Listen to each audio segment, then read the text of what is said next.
តើបងប្អូនមកមើលរថយន្ត Ford GT នេះបាទជារថយន្តកំពូលរបស់ក្រុមហ៊ុន Ford បាទដែលផលិតនៅប្រទេសកាណាដាបាទរថយន្តនេះមានបំពាក់មកជាមួយនឹងម៉ាស៊ីន6 Twin Turbo កម្លាំង660 horsepower និងកម្លាំងរំបួល553 Newton meters បាទរថយន្តនេះគឺជារថយន្តប្រភេទ Supercar ដែលបងប្អូនបានឃើញរូបរាងខាងក្រៅរបស់គាត់ណាមើលទៅដឹងថាការជ្រែកខ្យល់ពុះខ្យល់នៅលើទីលានបានល្អមែនតើបាទរថយន្តនេះគឺក៏ធ្លាប់ជាជើងឯកនៅក្នុងឆ្នាំ1964 65អីដែរនៅក្នុងការប្រណាំង24ម៉ោងបងប្អូនគឺជាប់លេខបានល្អដោយសារតែកាលនោះគឺក្រុមអភិវឌ្ឍនឹងគឺជាជនជាតិអង់គ្លេស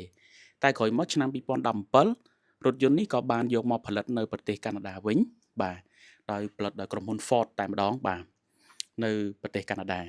ចឹងទៅដោយសារតែឃើញថាមិនសូវមានបងប្អូនចាប់អារម្មណ៍យកមក review ដែលគិតថាប្រហែលជា brand Ford ផលិតមិនបាន Supercar ទៅដឹងបាទតែតាពិតបាទ Supercar របស់សហរដ្ឋអាមេរិកមួយនេះក៏មានឈ្មោះល្បីល្បាញកាលពីអតីតកាលផងដែរបាទ